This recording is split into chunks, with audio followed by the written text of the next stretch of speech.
Hello and welcome to another Simon Parkes on Connecting Consciousness. Doing our usual recording, and today is the 18th, but this will go out to you on the 20th. So we just had a few little bits of breaking news which I've just put onto the website, and we can talk a little bit more about them now. So it's great to be back and talking to you all again. What I wanted to start with is the royal wedding. It seems to be so many newspapers, radios, TV stations absolutely full of the royal wedding, absolute nonsense, things that really don't matter. And I suppose it's a good way, isn't it, that you confuse people, or you keep them busy and you try and fill their heads full of worthless nonsense. I think the days of the 1950s and 1960s are well gone, and I think people are heartily sick of it. Yes, they want the couple to be happy and to get on with their lives just like we would anyone else, but to fill newspapers and televisions with day after day of the same stuff, it's really something that I think would be consigned to the 1950s, 1960s. All right, so that's my rant about the royal wedding. Very sadly, in the last few hours, really, we've had the report of the more serious of the two instances, which is, of course, the shooting in the Texas school. And I have had reports that there have been some fatalities, but no information about the shooter. It is possible the shooter's been captured alive. I don't know yet. So it's too early to say whether this is another one of these staged events or whether it's a genuine in the sense that somebody has taken up a gun on their own accord and started to do it. So we really don't know yet. So that's something that I hope will be more clearer in the days ahead. Talk about the instance at the Trump Organization. And of course, this is a guy who was apparently ranting and raving, went in with the United States flag and draped it over the counter of the reception and then started shooting. From the information that I've received, it looks like this is not a staged attack, but something that's quite random. But we don't know yet. All the information comes through and it's all over the place. But from the little bit that I'm getting, it looks like this is perhaps more of a genuine or random incident and not something that was designed to destabilize or attack any of the Trump family. From what I've told, Trump wasn't in the building, but one of his children was actually there. The other bit of news that I think is worth talking about is the situation in Chile, where 34 of the bishops have been to the Vatican and asked for the Pope to accept their resignation over paedophilia and child sex abuse claims. The Catholic Church seems to be absolutely, totally embroiled in child sex, child trafficking, and it seems to be in every country. For 34 bishops to offer their resignations, that's just unprecedented. How many more of these church people are going to have to come forward before there's a huge organization? The difficulty is that the church isn't actually policed. The church polices itself. And that's one of the big problems, where you have people in different countries where the government recognizes that organization has some legal status. So here in Great Britain, the church has a legal status. It has representatives in the House of Lords. It receives grants and money. There are tax breaks for people from the registered church. So all through Britain's history, relatively recent history, last 500-600 years, the church has enjoyed, I think that's the right word, enjoyed privileges of protection from the state. That's a greater or lesser extent in other countries. But maybe you see where an organization becomes above the law, then situations occur which are above the law. So that's, although it's taking place in Chile, I think that this is something that could happen in any country. So in terms of my updates today, that's really what I wanted to focus on: the shooting in the school, the shooting in the Trump Organization, and the situation of this child trafficking, child sex in Chile. There are other things that are going on, but at the moment the information I've got isn't solid enough. And the next update I do, I'll be able to cover more detail some of the more interesting things that are just bubbling under the pot at the moment. So what I want to do, because we've now got nearly 1,000 questions, is quickly get on to those questions. So I'm going to ask Rebecca to ask the questions if you're there. Okay. Dear Simon, I love your shows. So Anunnaki came to Earth to dig out gold, which their failing atmosphere needs. But according to Mehran Keshe, it's easy to make gold from any metal. He might have already given out this technology in his lectures, which I am not following. A while ago, Russian scientists also had a press conference where they announced they can convert any metal into gold. Since Anunnaki reside in a higher dimension, I am sure that they are aware of the technology to make gold from other metals. If that's true, then the story of Anunnaki coming to Earth to mine gold doesn't make sense. What's your comment on this? And thank you for your relentless work for humanity. Thank you for your kind comments. Thank you. It is interesting. To my knowledge, there are 4 countries that are in the process of building machines or devices that basically you put all the rubbish in rocks or concrete, whatever it might be. And these machines have the capability of extracting any precious metals, and gold would be one of them. So this is a very, very relatively new process. The last sort of 30, 40 years have had the capability to go through old waste tips from a gold mine or silver mine and to extract the minerals out of there that had been originally missed. But what we're talking about now is just the bare earth or rock or even processed stone materials that they can now, through these very special machines which they are devising, can extract gold. So you're right that somebody or a country or a planet with a higher technology, we would imagine, would have the capability. But what we have to understand, first of all, is that the Anunnaki arrived here from a planet on an elliptical orbit that only came round every so many thousands of years. Their chances of jumping off from that planet to find another planet to obtain gold, not as easy as it might be. And so if you look at you can call it Planet X, if you look at its trajectory, it came very close to Earth. And so for a period of time, it was relatively easy to be able to come down from that planet, shall we call it a planet, on a spaceship, come down from that planet to set up mining operations. The gold on Earth actually is relatively pure as opposed to gold from other places. I agree with the questioner in the sense that Zecharia Sitchin talked about gold for seeding into the atmosphere, and indeed heavy metals are placed into chemtrails, and some of that is a reflective material, not just to stop heat, but we've talked about this to prevent a certain frequency of light coming through, which in the case of Earth is actually helping to raise the vibration. But also gold can be used through a number of processes to prolong life. And my understanding from the Anunnaki was, yes, the gold was used for many processes, and one of them was for the extension of their life.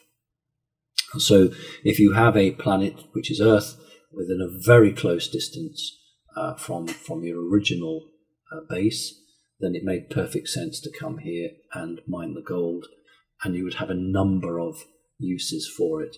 And so we have the original story where the Anunnaki were digging, and then they thought, this is ridiculous, we are the overlords, why on earth are we digging? And there was a rebellion, and hence the production, if that's the right word, of gold came to a standstill. Anu was then pretty furious, and so the plan came to create a slave race who could do the digging.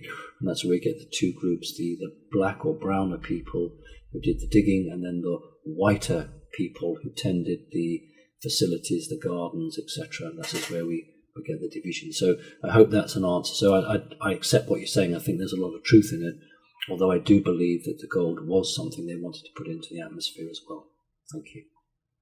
Okay, thanks. And that last question was by someone called Hong Rainbow. The next question by Parker is, hello Simon, I have a question about the dog extraterrestrial race. I was watching one of your presentations and you briefly mentioned them and how they are proficient with swords before an audience member interrupted you. I would very much like to hear your full, in-depth explanation of this race. Thank you, and I'm happy you moved on and got a new radio show. Oh, thank you. Sincerely, Parker. Thank you. That's very kind of you. Yeah, so if I'm doing a conference and I'm giving an answer and someone sort of speaks, then what I'll tend to do is, if it's an interesting question, or I'll deal with it straight away, but I don't always have the time to go back and pick up where we left off. There are a number of races. We could call it the Canis race. We could calling it the dog race. This technical term that we would use here on Earth is the Canis race. And interestingly enough, the Canis race and the Raptor race, Raptors, remember, did work quite strongly with the United States Navy, both like swords. The Canis definitely use swords. This is a particular group that are anti the reptilians. And the Canis race don't like the reptilians, or at least they don't like the factions that have ensconced themselves with governments on this earth. So what's fascinating is that a government, doesn't matter which, let's just say a government, does an agreement with the Greys, and the Greys in this particular scenario we are painting are controlled by a reptilian faction. Now here's what's really interesting, is that the reptilian faction is based in Earth. The Greys arrive from outside of Earth, so a deal is done between the government and the Grey race, when they see them back on their spaceship and off they go. But the real masters who have organised the deal from the signing on their side are here in Earth.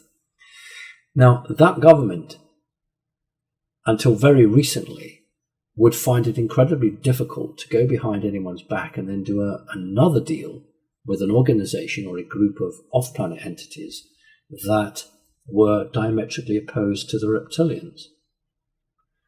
But that's in effect what's been happening over the last 3, 4, 5 years, where if the government itself hasn't felt empowered enough to run a double game, then it's empowered one of its subgroups or one of its sub-agencies or another arm of government at an agency level to go and do a deal, in this case with the Canis race.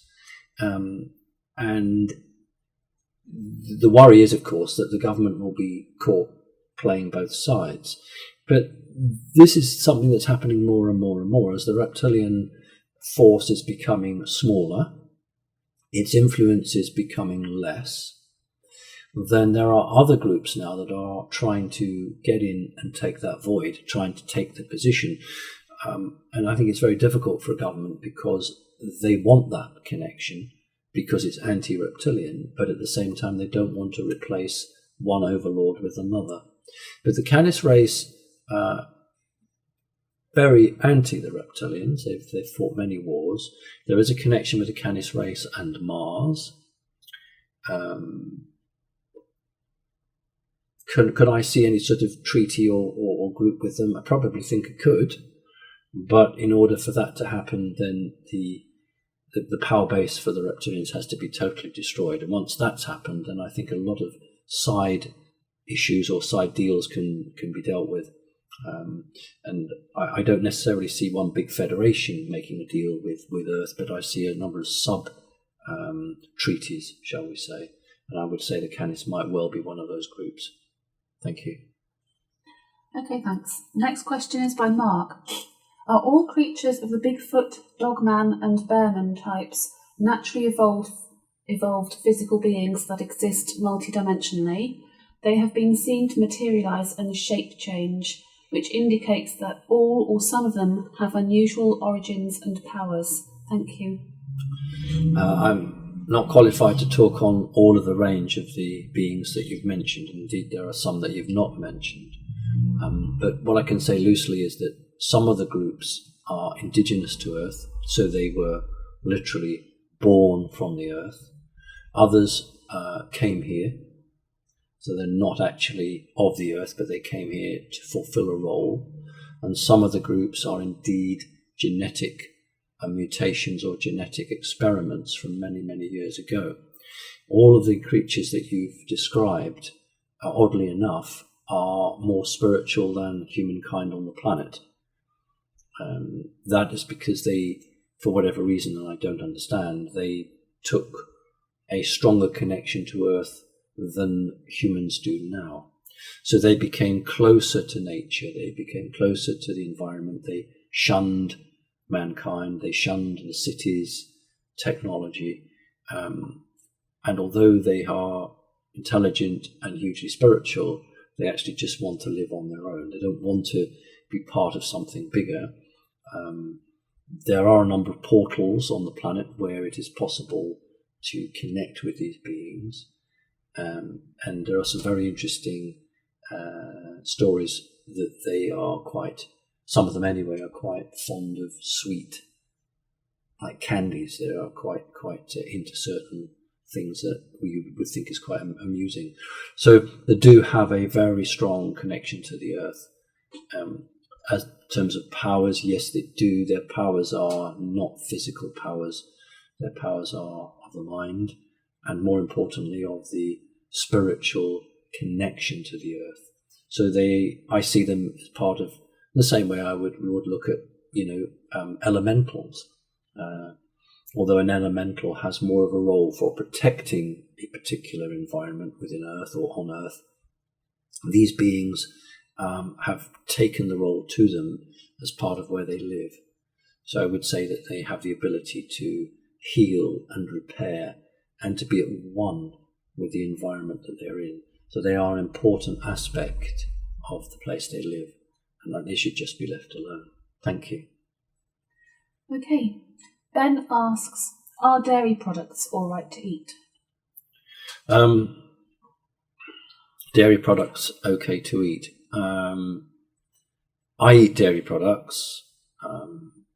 The question, I suppose, is we can't know what's actually going into the animals that produce butter, eggs, milk, etc. If the animal has drugs being given to it, then there's a chance that that's going to come through into those products that we've talked about. So I can't tell you whether it's safe to eat or not safe to eat. All I can tell you is that I do eat cheese, I eat eggs, I don't drink milk. I do have butter, and I think it's a choice that everyone has to make. That's the choice you have to make. If you can get organic food, then you are doing everything you can to avoid all of these unnecessary elements that seem to be finding their way into human food at the moment. So I can't say to you yes or no. I can just tell you that this is what I do. Thank you. Okay, thank you. Bruno from Germany says, Dear Simon, years ago I had a returning dream that now keeps popping up as a memory. I am floating freely in space, stars visible in the distance, no other being in sight, but I feel there are entities behind me. I'm approaching a planet until it fills most of my visual field. It feels fairly familiar, shows large continents and royal blue zones, much smaller than Earth oceans. But everything feels cold, sterile. Something is not good here. Most disturbing, no light sources, no clouds, seemingly no atmosphere, and very blunt colours. I feel a bit afraid, but more than that I feel sad. It feels like I was brought here just to watch that. Have you got any ideas? Much gratitude and love, Bruno. Thank you, Bruno. There are two possibilities that I can see. The first one, you said you felt a bit afraid. I would suggest that's your mind and not your soul. Two possibilities here. One, this is a memory that goes back an untold period of time ago. If you existed in an energy form and not in a physical body form, then you would have the capability through consciousness to be aware of planets. And so if a planet is under attack or there's something not right with that planet, then certain people would be sent or would feel driven or called to that planet to observe it or to try and heal it. So you could be having a memory recall where millions of years ago you were not in a physical form, that you entered that let's just call it a planet. You enter that planet's environment, and you are interpreting your feelings that you picked up then, now. In other words, the phraseology or the human words you're using to try to express these feelings or memories would not necessarily be the way that you would interpret them millions of years ago. If this was the case, you wouldn't have an organic brain, as we have today, and therefore such notions of fear would not exist. So that's one possibility. The second possibility is that you have been given an experience. It is not possible in the physical form to travel through space unless you are protected from that environment. If you feel that you were drifting in space or traveling in space and it was your body as such, then we wouldn't accept that. We would have to say that that was a vision that an off-planet alien had given you. On the other hand, it may be that you've had an out-of-body experience or some astral journey, and you've gone and visited that. Again, the feeling of fear is something you're interpreting now. So it's two things possibly. It's possibly something an incredible length of time ago which has come back to you, or this is something in this lifetime which you have just recalled fairly recently. Because we don't appear to have any communication with anything, then this planet is the communication. This is what it's about. And maybe there's a piece missing. Maybe your job was to see what was wrong or to try and find something. So I don't think you've got the complete picture. Try some meditation. Take it easy. Don't try and push it. See if there's anything more that comes back from that. Thank you for sharing. Okay, thanks. Richard Martin says, what can you tell us of one Loch Ness creature? Is it a time warp situation? 2, the Bermuda Triangle, loss of ships and aircraft. Has this to do with a time warp situation? And 3, our favourite corporal was Napoleon Bonaparte, poisoned, causing his death. Wishing you great vision and health. Right, 3 questions in one. The first question was Loch Ness, wasn't it? Yeah. Right, I actually do believe in the Loch Ness Monster. Now, I'm not being paid by the tourist board for that lovely country, Scotland, but I do believe in it. I absolutely have no problem. If I believe in Bigfoot or the Yeti, why would I not then believe that something could live in miles and miles of subterranean water-filled caverns? One of the interesting points is a portal. It's been a bafflement for the last 60 years or so that a lot of these supposedly creatures, magical, mystical creatures, seem to just disappear. It may well be that they have a portal of some sort. It doesn't have to be a magical portal. It can actually be a very physical portal that leads to the inner earth, and that earth may be an area full of water, underground lakes, rivers, or it may be underground dwelling places. So I would accept that without any problem at all. I do believe in the Loch Ness Monster, and I certainly believe in Yetis or Bigfoots or whatever we want to call them. What was the second question? Well, first of all, was that a time warp situation? Is that the same as a portal? Slightly different. No, well, it's complicated because I accept this time portaling with elementals. I'm quite happy to accept that elementals have the capability to travel from one location to another on the Earth through, instantaneously. But they don't have time travel. They probably have the capability to manipulate time in a very, I don't want to say simple, but I mean in a more restricted way. So I don't believe that the Loch Ness Monster is going into a place and teleporting itself to Mars and swimming around in Mars and coming back. I don't think it's time travelling. I actually believe that there are a form of a portal that gives an access to a more secret and more well-defended location. Okay, thanks. So the second part was the Bermuda Triangle, loss of ships and aircraft. Right. Has this to do with the time warp situation? That's different. That is to do with time. And the key here was I can't remember now, exactly. It's not something that I've studied hugely, and didn't seem to be that relevant, surprisingly. But there was, I think, like 6 aircraft sent out to try to find the first aircraft. And what was interesting was that which would be analog radio, the signals were coming through long after these aircraft would have run out of fuel. And what the establishment said was, look, this is radio waves bouncing off the ionosphere, bouncing back. That's actually nonsense. What we have is a situation where these aircraft were taken, and when they made their transmissions on their radio, they were in another location, but the transmissions made their way to Earth, and so there was a great time delay. So I will accept absolutely without question that in the case of the Bermuda Triangle, there is displacement of time as well as location.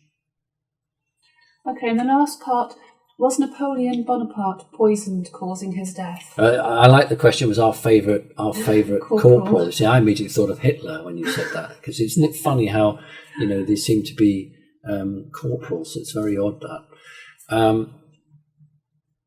The big question was always around whether he was poisoned by somebody close at hand, like Josephine or one of the other people, or whether there was a concern that there was a chance to try and bring him back. I have no knowledge on that, simply because it doesn't play a role in the development or the future of mankind. It certainly had a role to play in terms of leadership and factions and forcing people to choose between one form and another form. But in the same way as, how did Alexander the Great die? Probably not a million miles away from the way that Napoleon died. Look at the way Julius Caesar died. All of these people were supposedly great men of their time, although they were pretty evil in many respects, but don't or didn't have a role to play for this transition phase. So it's not something that I have any knowledge on. Nevertheless, it was a fascinating part in Europe's history. Okay, thank you. Julie asks, does demonic possession add to hormone imbalance, and can it account for having dramatic mood swings? Right, that's an interesting question. No one's asked me that before. Demonic possession can and does bring huge swings in mood. This is not chemical imbalance. This is to do with energies, not chemicals. If a demonically possessed person, if that demon activates for whatever reason, it will go to the centers of the mind, and it will try to dominate and control the mind, and use its energy to bypass or affect those emotion areas in the brain. That's not a chemical reaction. That is an energy reaction. So no, it's not chemical. It's energy. Yes, you can't say that someone who has lots of mood swings is demon possessed, but there are plenty of very good established doctors who look at what we call bipolar, we used to call schizophrenia, things like this. They're misdiagnosing because in medical school they were never taught about demons. I never understood that. We just talked earlier about how the church and the state are part of the same thing. Here's the church understands about demons absolutely, but then we've got doctors who are part of the system not understanding and not being taught about demons. Well, I don't understand that. Why would one arm of government be quite happy to talk about demons and possessions, but maybe there's no drugs to sell to remove the demon? So yes, most definitely it is one indicator that a person could be possessed, but we would never just go on one indicator. We'd have to look at several others. Thank you. Okay, thanks. Julie also asks, why would Source create the jinn, and will or can they evolve? Are there good jinn? Okay, well, why wouldn't it create the jinn? We're not God. It's not asked a question. the history of the jinn, we need to remind ourselves that originally, before humanity came here and was developed and became what we are now, there were a number of creatures who were already here, and the jinn were one of such creature. So they were created just like anything else was created, to have life, to experience, to develop, to have the right to live. And so when humanity came here, human consciousness, which has the potential to connect to the 12 strands of DNA, is greater than something created in the demon realm. It is, absolutely. And so what happened was, as human consciousness developed, so the jinn, which were not a full physical form, but an energy form, found that their world was being slowly pushed out by the human race, not in terms as we would understand the Homo sapiens sapiens wiping out supposedly the Neanderthal people by living in their caves or hunting their food, but literally human consciousness pushing out the energy consciousness of these jinn. So the jinn, we can't say the jinn were bad. What we can say is the jinn never forgave humanity, and so they have a score to settle. But remember, Source creates everything, but everything decides how it's going to be. It's not Source's responsibility. Source creates, then you get on and become what you want to be. Okay, thanks. Henning asks, what is a timeline? What is the timeline? What is a timeline? What is a timeline? Yeah. A timeline is a perceived thread of consciousness. We are on Earth, so we're talking about human consciousness.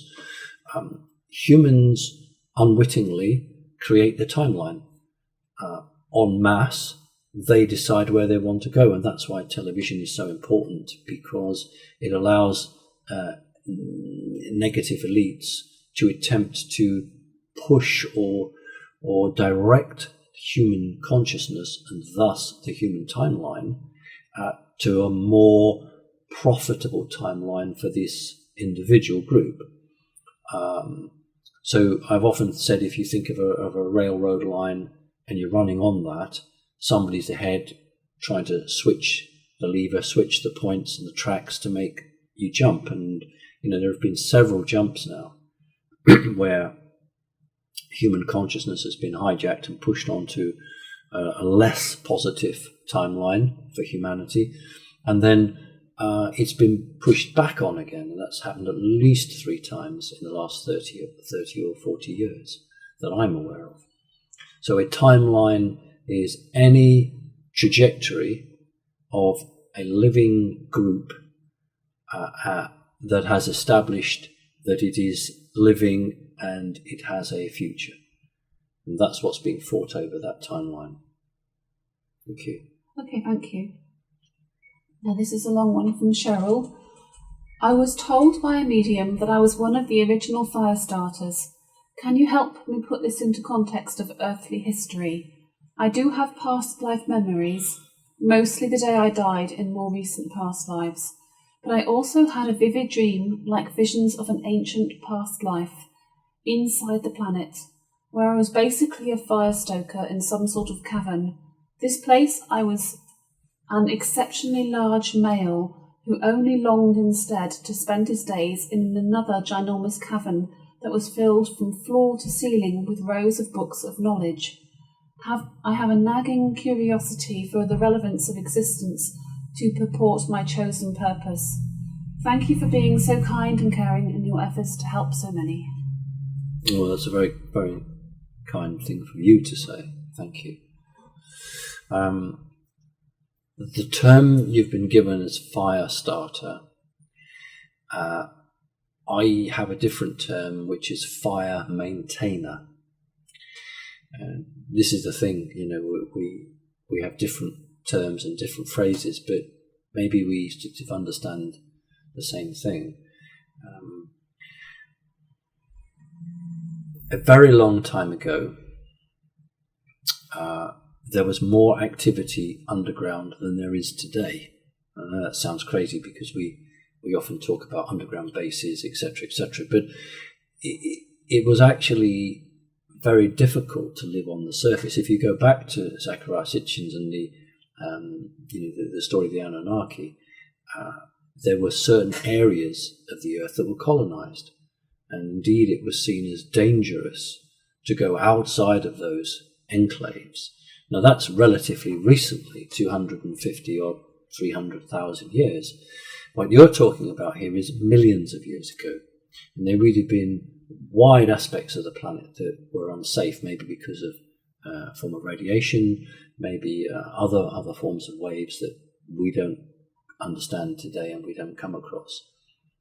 The point about wanting to aspire, if that's the right word, to being a librarian shows this development. In other words, you have a manual task. Your job is to maintain some form of power system, and you long to leave that manual trade and to advance and to have knowledge, not necessarily to be a keeper of knowledge, but to have access to knowledge and libraries. And those people who want to become learned do so. As a character in Game of Thrones who wanted to be a macer, and his excitement at seeing a room full of books. So there's a definite line that runs through the world of magic here, that you start off in one discipline and you move across and you end up in another one. Remember that most people who have this role are female. Think about Atlantis. The keeper of the records there was female, and also remember in ancient Egypt, a number of females also vied for the keeper of the records of the knowledge, but it was a male that was dominant over them. Think about Alexandria and the records there. Females had a strong position there. So I think what you're getting here is a time so long ago, but as to where you originally came from, that I would find very interesting to work that one out. But that's all I can tell you from what you've said. Thank you. Metanman Universe asks, Planet X, Nibiru, other astral bodies, can we have an update on solar system movements? Is it still here? I've always said I believe in it. I had no problem believing in Planet X. I absolutely do believe in it. But what I don't accept is that it was just sort of, a million miles away, just out of phase, or people talk about a whole fleet of spaceships that are just waiting. The reality is that this Earth, first of all, has had thousands of spaceships all over it. It's like, from a British point of view, it's like Piccadilly Circus in the height of summer. There isn't a moment when there aren't spacecraft above the Earth. It's just all the time. So to talk about spaceships beyond here or beyond there, that means nothing, because that's just the way it is. In terms of Planet X, I absolutely do believe in it. I've said about the translation of the Sumerian tablets that, by and large, I thought the translation was accurate, and I defy anyone to attempt to translate Sumerian. We do have issues, though, of course, because the Aldebaran group also use a type of Sumerian, and there were, instances of hacking into the placing of the seals or the tablets, and I'm very fortunate to actually have a Sumerian seal, and I think the next conference I go to, maybe I'll just take that along and show people. I've taken it to one conference, but I'm happy to show a real genuine Sumerian seal, and then say to people, Leo, you try and decipher that. So we shouldn't knock people who are capable of deciphering it, even if we don't agree fully with what they've deciphered. I have no problem with Planet X. It is on this elliptical journey. If it's what I think it is, it has the capability to mask itself. It has the capability to, under certain powers, to reduce its speed. So if you were to planet, you would say, well, by this time it should be here and it should be visible. But if it has what I think it has, it could reduce its speed by 50%. In that case, it's on its way, but it's not yet here. remember there are two factions: the faction that wants this planet to come here, and the faction that doesn't. And that's one of the great battles that's being fought out. We've talked about the Lucifer telescope. Remember that the Vatican has two telescopes: the Lucifer, which sees in infrared, and the Standard Telescope. And they are continually looking for the return of Planet X. So they believe in it. They built a multi-million-pound infrared telescope. They wouldn't build that unless they knew it was true.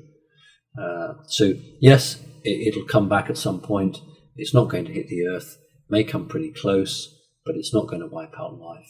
What's fascinating is whether this object has anything living or whether it's totally automated.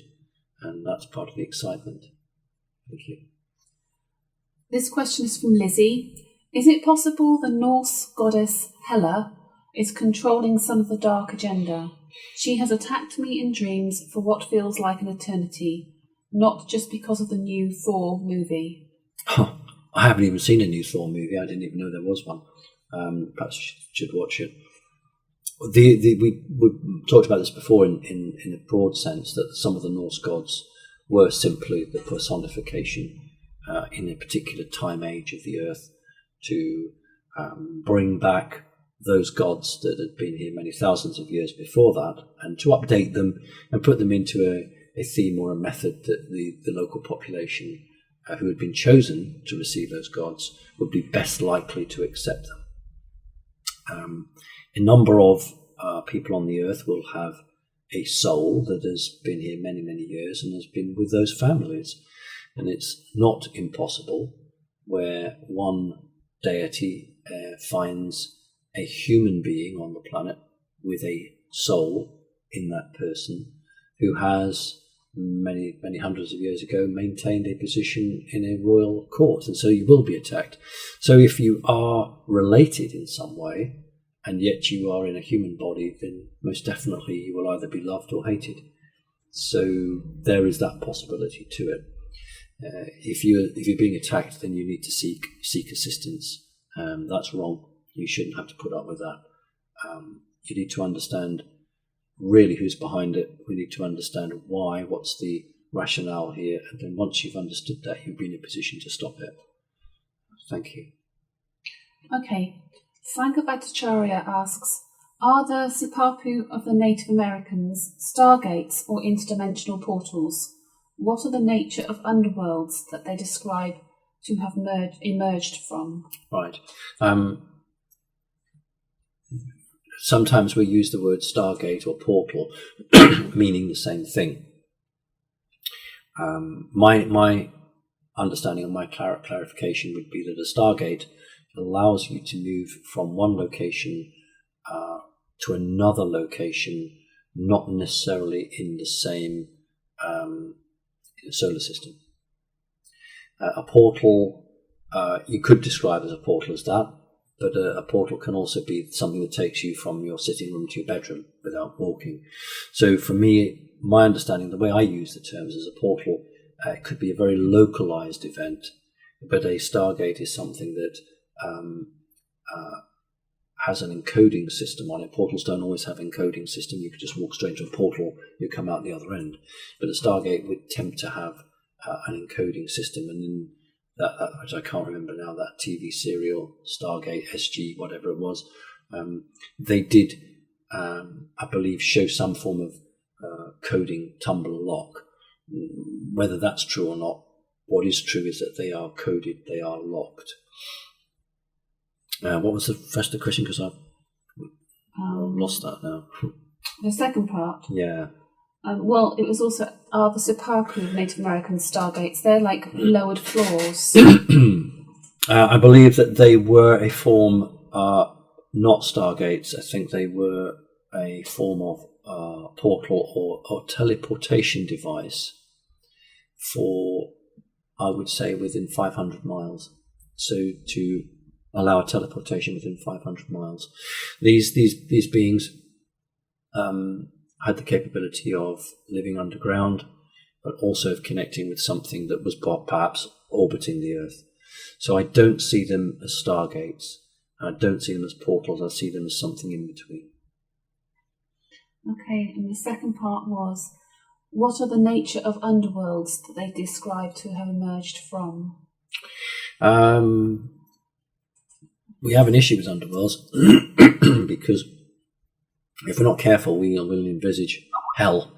And I would rather look at underworlds as dimensions or sub-dimensions within a dimension.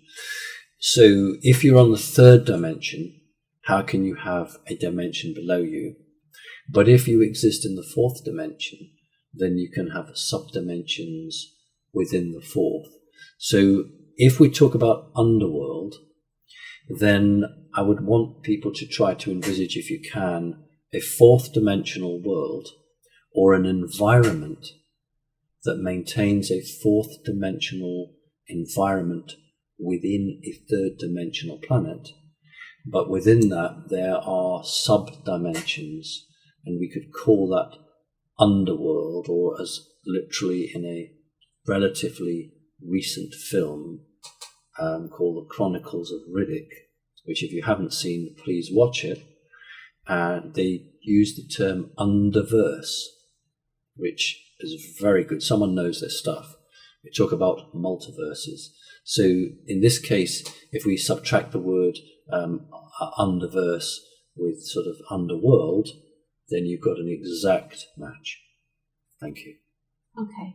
Carly says, the prophecies say that we soon go into the golden age, 1,000 years of peace. But what happens after 1,000 years? Thank you, Simon, for all you do. Much love. Thank you for your kind words.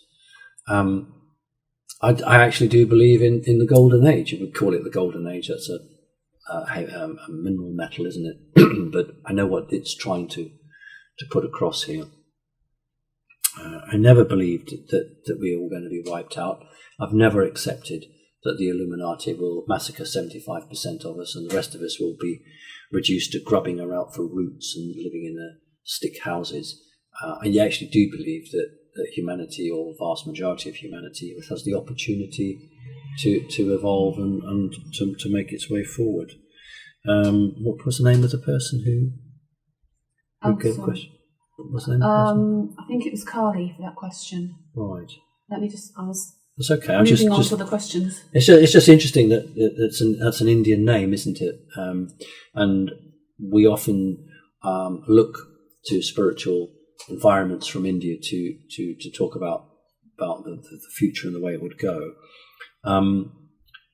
Regardless of whether we call it the age of light or a golden age, this is coming. This is something called the ascension, the advancement, the transformation.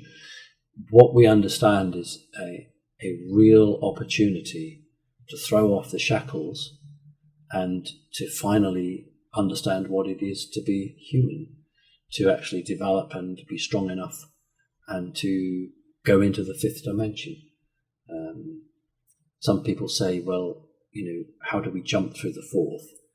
Well, we will have flashbacks as we pass through the fourth. We will see aspects, each one is individual. We will see aspects of ourselves where we have had some connection with the fourth dimension and the effect it's had on us and what our life choices were. For those who haven't had a time through the fourth dimension, then hopefully you just get the fast route straight to the fifth. But for those of us who have the fourth, then we will see that play out. But we don't need to reside there.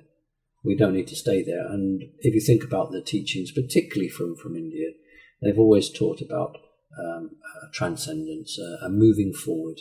And if people couldn't exactly put a pinpoint on when that would happen, they'd felt it would happen. They knew it was going to happen. And I know it's in our lifetime, so it's really exciting. Thank you. Okay, Pat asks, what is the best thing that ordinary people can do for the environmental rehabilitation? Lots of sources say that we need off-world technology, but what should we do in the meantime? We need this technology to put right the wrongs that have occurred. Don't imagine that the flying saucer's going to land and something's going to come out and say, here's a wonderful bit of kit, go and do this with it. What I want to tell you is that kit's already here. Much of it's coming out of Antarctica. Some of it's back engineered, but a lot of it was already given and is being sat on at the moment. So that material is there. We don't need anyone to come down and give us that. It's already here. It's available. But remember, to bring that out and to use that is to wipe away the old age. Because if you remove the pollution, then you would then need to address why the pollution was there, why you would still make pollution. So we've got to have this fundamental shift of human consciousness before these things will be allowed out. If you've got a factory, just call it Factory A, putting poisons into a local river, what on earth is the point in coming along with something and saying, hey, we'll clear up that river, and then you can continue to put the poisons in, but don't worry, we'll come back tomorrow and we'll clear up the mess. That's not going to happen. We've got to actually be in a position where it's fundamentally wrong to do that. People listening to this show and other shows know that's fundamentally wrong. But, the people who make a huge living, have a huge corporation, shareholders, employees, trade balances, all based on this, they're not going to change until something comes along that makes them change. So the technology is already here. What we're lacking is that drive from humanity to ensure that the mindset is changed. That's what this is all about. We're trying to change the mindset. And it's one thing to engage with people who are loving, kind and understanding. It's quite another to engage with somebody who's only interested in what the share value is. Thank you. Okay. Stephen or Stefan says, "Hi Simon, I was wondering if you are familiar with the work of Harold Kautzweiler regarding the alien black goo, and if you are, what are your thoughts on what the Ark of the Covenant actually is? Thank you and keep up the great work." Well, it's two huge topics. I am familiar with the work. In fact, I'm sure that I've actually... You've met him and had a chat with him. I'm sure I have met him and had a chat with him. I did. Mm-hmm.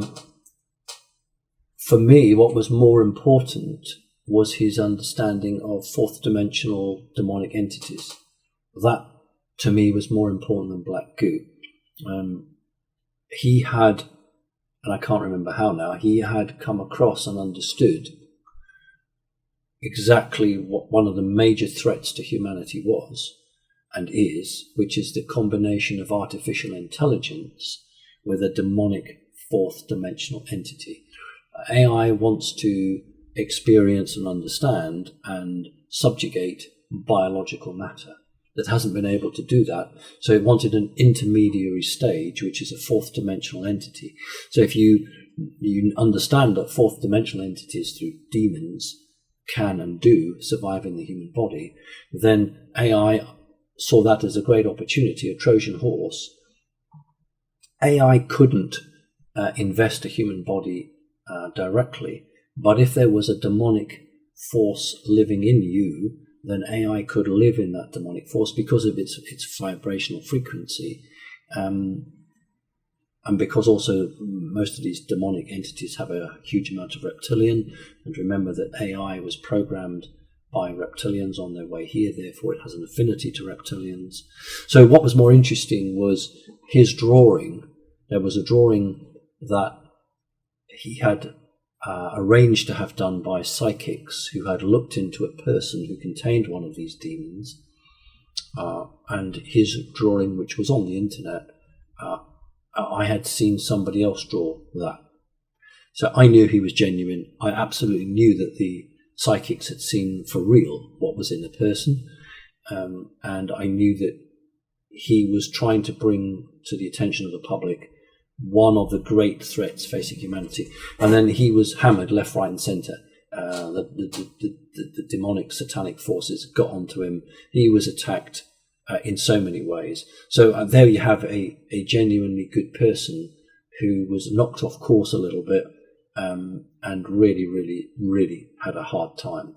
The black goo, let's not forget that Miles Johnson had talked about black goo many years ago, and other people have as well.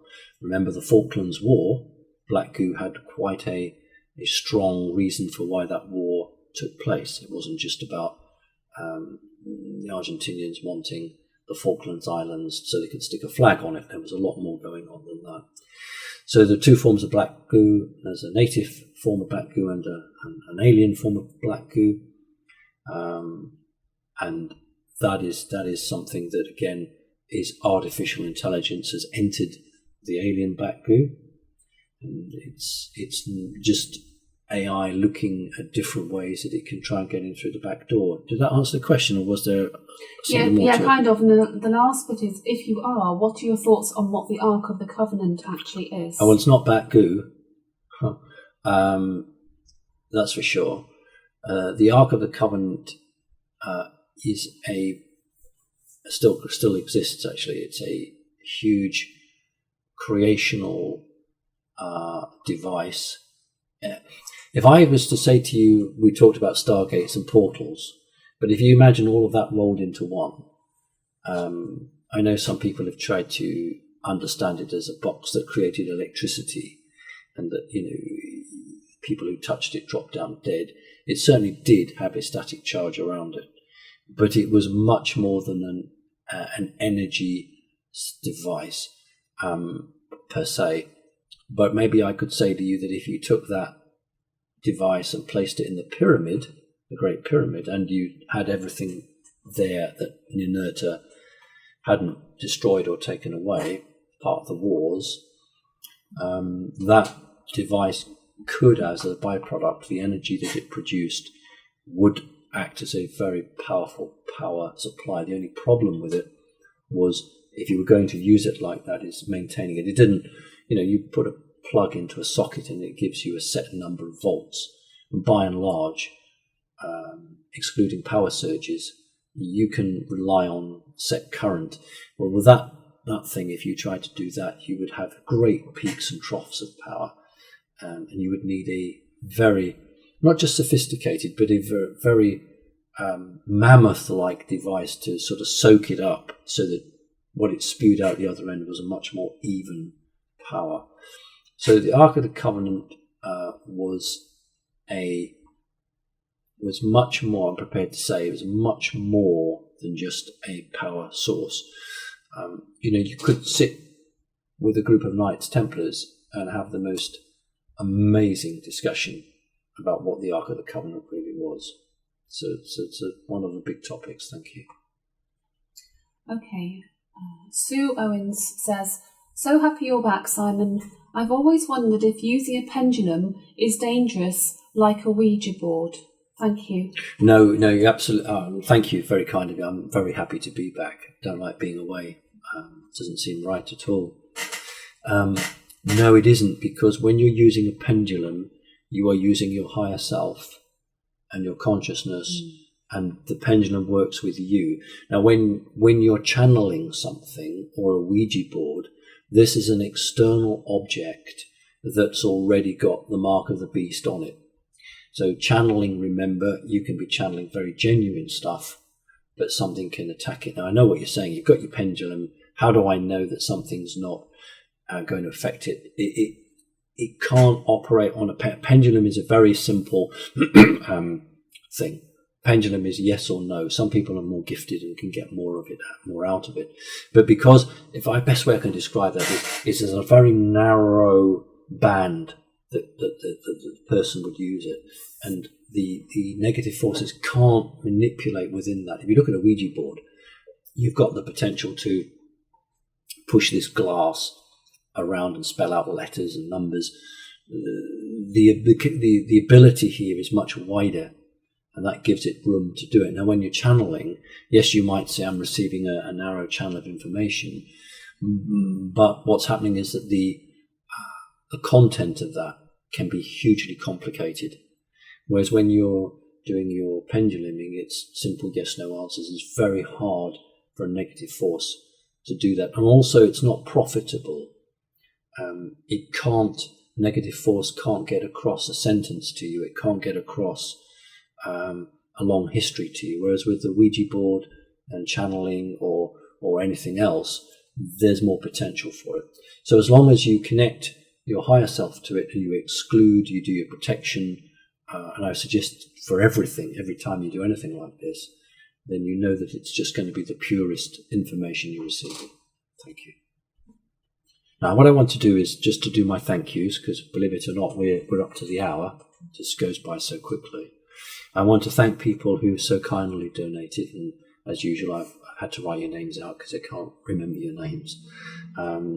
So thank you. So to Bernard, Nancy, Edgar, Sue, Christopher, Katrine, Benjamin, Osvaldo, Kira, Suva, Elisa, Shamsa, Tina, Poma, Anthony, Asko, Cheryl, Vesna, Alina, Borgi, Sayoban, Stephanie, Vincent, Jennifer, Nathan, Stefan, Laura, Christiana, Glenn, Joanne, George, Sonja, Nala Parellam. Thank you. That's an interesting name. Darius, Thomas, Diana, Olaf, Polyga, Esther, Manuel, John, Geraldine, Kenneth, Alexander, Ross, Robert, Eileen, Mia, that's Katia, and then somebody gave me the two initials GA and their second name, but I don't use second name because I don't have your permission to make that public. So if I just say GA and your second name started with T. Hans, Marianne, Nicole, nearly finished, and then Kiss, Paula, and Bethany. There were some others. I didn't have time to include you, but if you're very kind and send donations next time, then of course I will do my best to say thank you. So thank you so much for helping me, supporting the work I do. And on that, I don't read a lot of the comments, but sometimes I do go through the comments. And one person, not a very pleasant person, obviously, had written something along the lines of, well, you could get a job cleaning toilets. Because I've sometimes said, I would struggle, as I think many of us would. Kerry Cassidy would struggle to get a regular job because people just wouldn't want somebody who talks about the subjects that we talk about in their establishment regular business. So somebody was, trying to be very clever and saying, well, of course you'd get a job. But it's interesting, in the 1980s, I was working in the government and I was in contract work, and that contract finished and I took a job cleaning office blocks in central London. Sort of start at 5:30 in the morning, and you went from 5:30 to like 8:30 when the employees came in. And I did that for 3 months until I got another government job. So, I've done that. And people may or may not know that there was what's called the Greater London Council, the GLC, a long time ago now, before Margaret Thatcher, as the Prime Minister, Conservative Prime Minister, did away with it. And I was, for a short period of time, I was what's called a reserve school caretaker. And I did that. So I'm not too proud to clean up. I think about Connecting Consciousness, the organisation that I founded. I wouldn't ask anybody to do something that I haven't or couldn't or wouldn't do myself. Now, clearly there are people that have technical knowledge, and I have to ask them to do things because I just don't know that. But in terms of menial jobs, and when I think back to when I was manager in local government, I wouldn't ask anyone to change a light bulb if I hadn't done it myself. So what I'm saying is, if you're going to write comments, try and make your comments a bit more intelligent. Thank you. Shall we take a couple more questions? The dog's barking outside quite a lot. Shall we take another question? We've got room for a couple more, just on the hour now.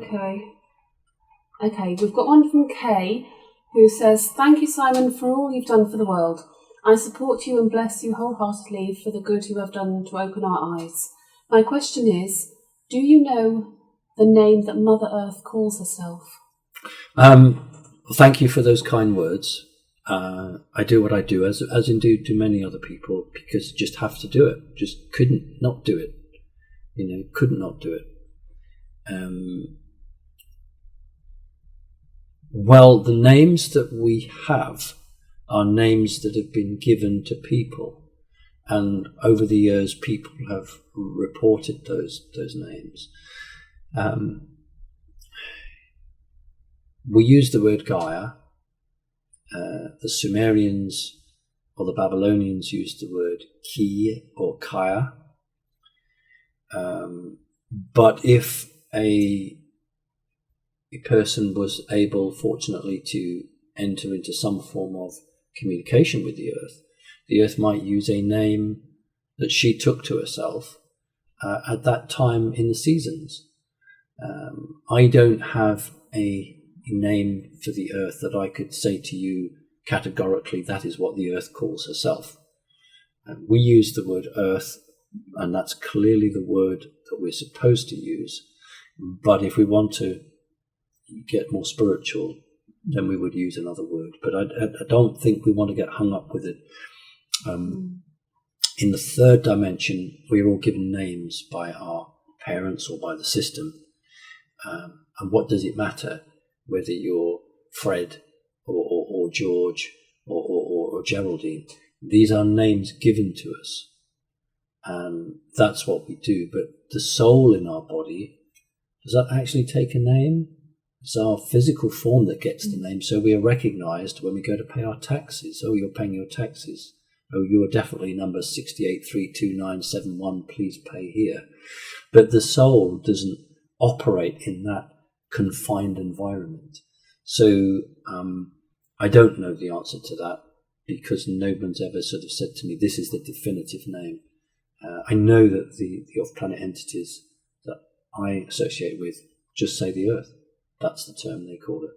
Thank you. We'll do one more question, I think. And we know that she's very feminine. That's one thing that we know about. Yeah. Well, yes, it is. It is a feminine energy. That's without doubt. The last question is from Jen in Los Angeles. Hi, Simon. Thank you for all that you do. What chance do we have to beating the globalists and their agendas?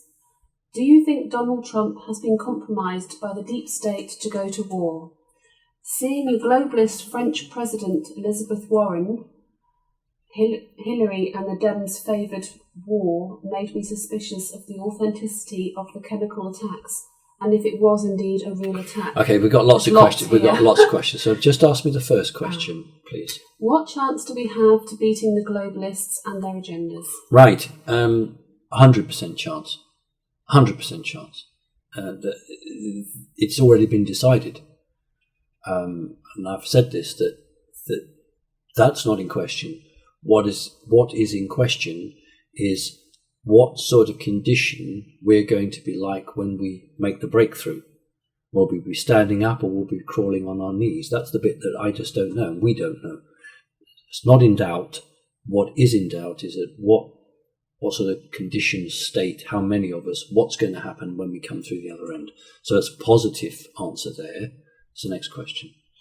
Do you think that Donald Trump has been compromised by the deep state to go to war? What war would that be? We haven't had a war. We're not going to have a war. No, absolutely not. Look, the problem for Trump was he took on a country that was already understood to be the policeman of the world, which means that when anybody or somebody, is that finally my cat making an appearance in the right-hand corner? Yes, it is. Oh, good. We couldn't have gone with a radio show without an appearance by a cat. Actually, it's the third. The white one and the black one were also in here. Ah, well, I can only see Tani's tail there. Yeah. So we have a situation basically where when you are the leader of a country that isn't cleansed of the control system around it, you are, honor bound is not the right word here, you are pressured into taking some action that if you don't do that, then you reduce your diplomatic clout tremendously. So if Trump had not authorized the recent attacks, which were very limited, then it would have made, in a 3D sense, it impossible for America to project its power.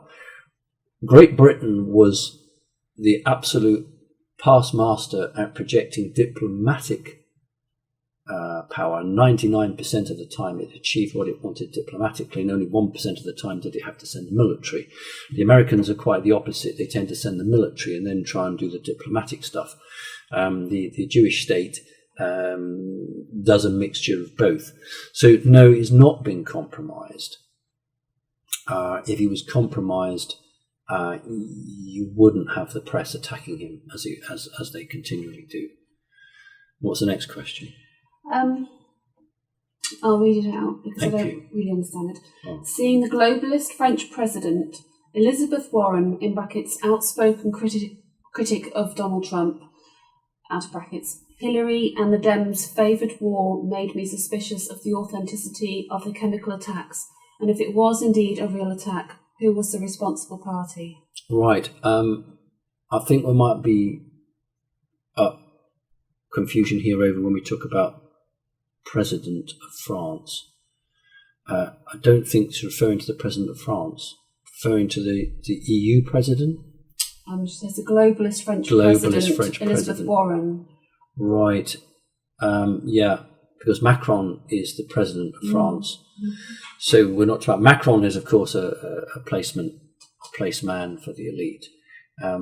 Look, all of these big organisations, whether they're the United Nations, whether it's NATO, they are establishments, organisations that have been here for many, many years, and they're not Trump supporters because they're filled with people who owe their allegiance or blackmailed or have their possible future aligned to a particular set of rules. And Donald Trump came along and was completely at odds with those rules.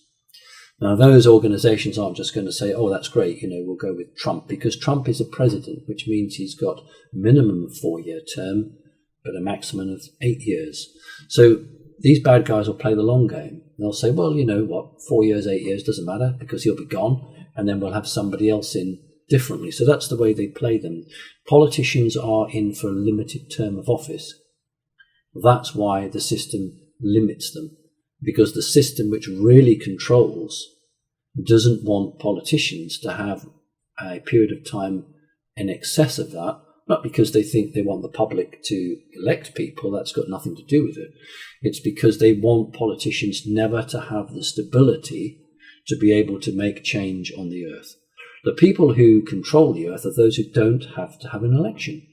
So they get to the place when they're in their 30s or 40s and they'll have 30, 40 years. Think of Henry Kissinger. They'll have all these years where nobody's electing them. Nobody can time limit them.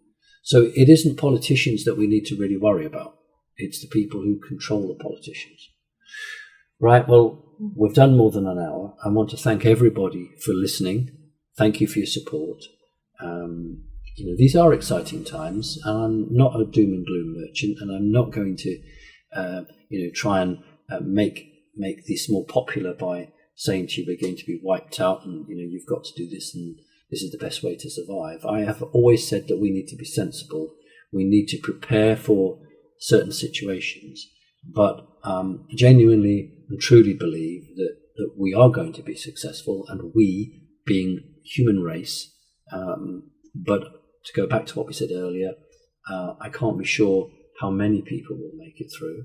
It's everyone's choice. And I don't know what condition we'll be in, but we will do it. No doubt about that. So thank you ever so much. God bless to everyone. I'll be back with you soon. Take care.